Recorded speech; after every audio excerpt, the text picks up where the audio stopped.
If you ever drive along Veterans Memorial Parkway in O'Fallon, you may notice an open field with gravestones scattered about next to the VFW. This mysterious cemetery is known as Sage Chapel Cemetery. In fact, Sage Chapel Cemetery is O'Fallon's first and only African American cemetery. It appears this cemetery was started around 1880. Before then, I don't know how it was done, but there was no formal place in this entire area in O'Fallon for African Americans to be buried. There just wasn't. Post-emancipation, a lot of blacks, they started their own churches because they couldn't necessarily go worship with the white population. And one of those churches was the African Methodist Episcopal Church.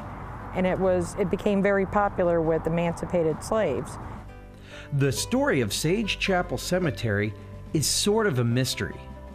According to longtime O'Fallon resident Arlene White, the church and cemetery were named Sage Chapel after the sage fields that grew wild on the middle portion of the Sondran property. It's said that early black folks used to gather in the fields to worship and later on pooled their resources to build a church.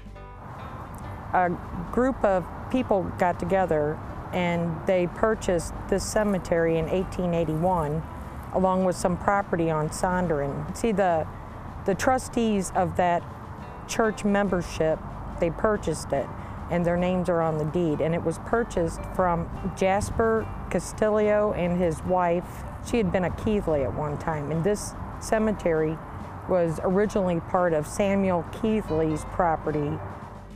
At this point, I couldn't be for sure who owns it, because I'm sure when the African AME Church, I believe, that dissolved in sometime about 1920, I'm sure that the deed was handed over or sold to another denomination in town, but I haven't been able to find that deed trail just yet. Over time, a few local residents kept up with Sage Chapel Cemetery. Well-respected O'Fallon resident Billy Hayden took over upkeep for many years. As a child, I can remember coming to the cemetery with my dad because he would take care of the graves and make sure it was kept up. And at that time, a lot of the blacks in O'Fallon had moved out. So there was maybe 2 or 3 families that were left. As I came here with my dad as a little girl, he used to keep the cemetery. Now, there used to be a family called the Decker family. And Clyde Decker used to dig all the graves for the cemetery. And I can remember coming up here with my dad when he was digging graves. I can remember seeing different people buried in this cemetery. That's why it's strange to me that all the markers that in the middle of the cemetery are now gone, because there's graves there. Once Billy passed away, the cemetery fell in disrepair. Occasionally, a few Boy Scout troops would come through and mow the grass.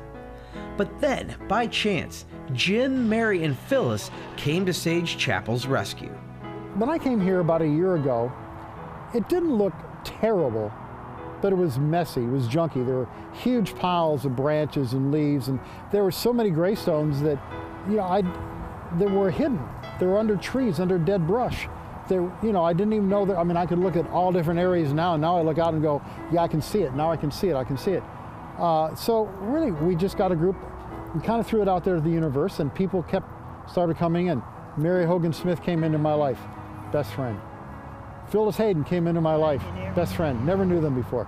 Through my research, I've connected a lot of people with their heritage. I had a woman from California fly in and visit the cemetery because I had answered a query on Ancestry.com about if anyone had any information about the Claiborne family from O'Fallon. And I did, and that message was on Ancestry for 8 years before I answered it. As a community, let's make sure that Sage Chapel Cemetery is preserved for future generations so they can learn more about their past.